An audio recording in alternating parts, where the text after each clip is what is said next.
Hey, welcome back.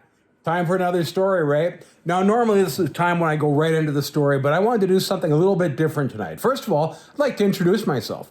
I'm Grant Nelson. I'm the news director at Thief River Falls Radio, and it's been a real pleasure to read these stories to you. Now, in addition to working at the radio station, I do a lot of other things, including take care of cattle. So it's about that time to start doing that, so I'm gonna have to end our story time. But remember, I'm on YouTube with lots of other stories that I hope you've enjoyed. Now, before I read our last story, I'd like to thank everybody who allowed me to use their books. But most importantly, I'd like to thank you for giving me some of your time. And I hope you enjoyed our stories. So, we're going to end like we started with Paw Patrol. Here we go.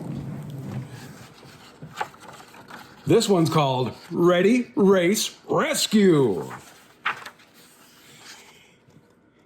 It was the day of the Adventure Bay 500, a very important car race. All the best racers were there. Riff Rockenbach, Lionel Lightspeed, Willie Wide Wheels Jr., and the mighty Whoosh. The Paw Patrol was excited to be the pit crew.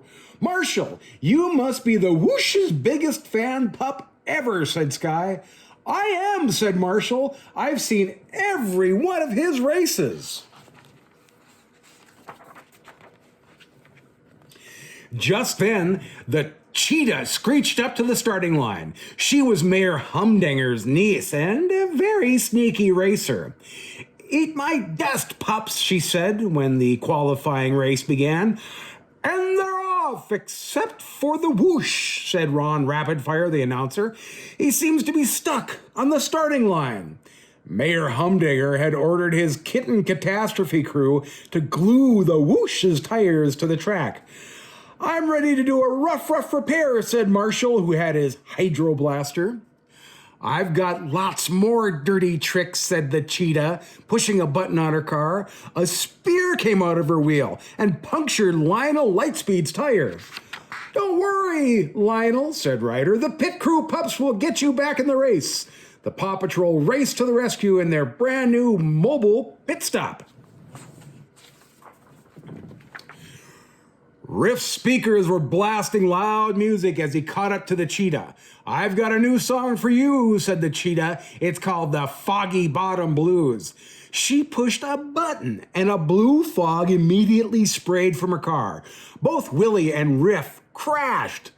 The mobile pit crew was quickly on the scene. Wow, the pit crew pups have had their paws full today, declared Ron Rapidfire. Cheetah pushed another button, and another dirty trick took the Whoosh out of the race. Whoosh, are you okay? Asked Marshall. I must have banged my arm, said the Whoosh. I can't drive like this. But you can drive, Marshall.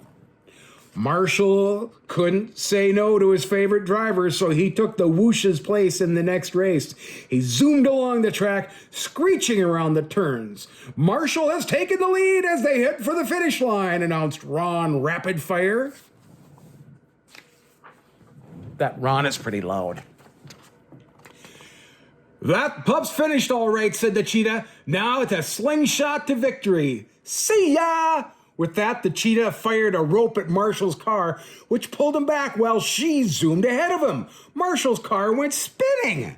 And the winner of the Adventure Bay 500 is the cheetah, said Ron. That there was one more race left, the Road Rally Championship.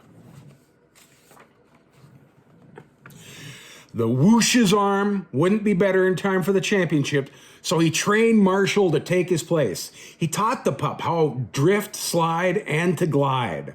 I've got a very serious and important racing tip for you, said the Whoosh.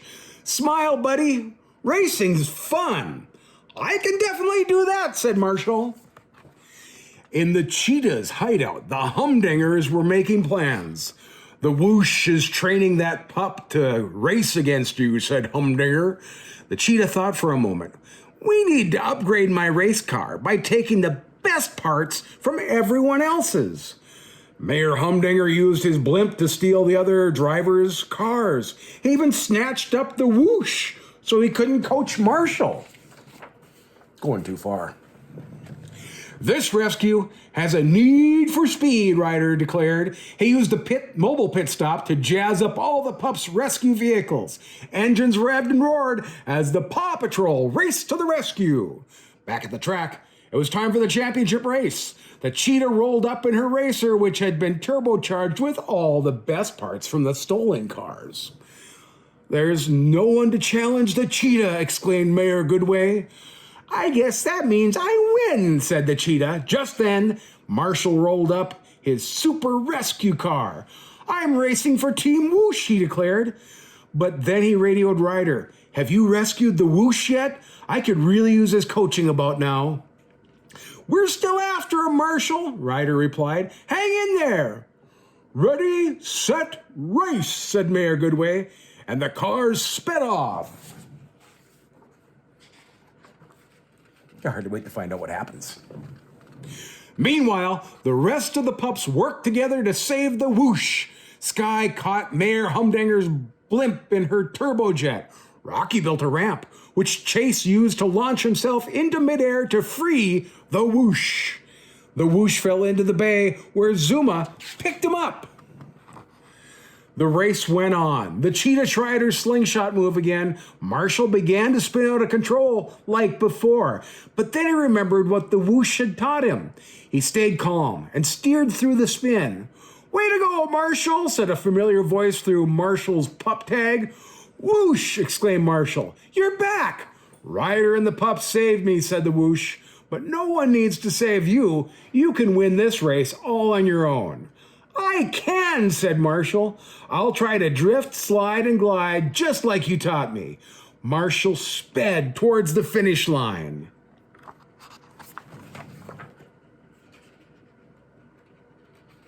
The pages are hard to turn.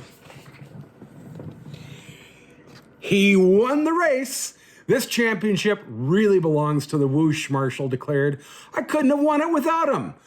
"Thanks," said the Whoosh, "but you won on your own, with the true heart of a racer." Mayor Goodway presented Marshall with a trophy, and everyone cheered. And that's it. The last story of Paw Patrol, and that's our last story, too. Thank you so much for joining us. Have a great night.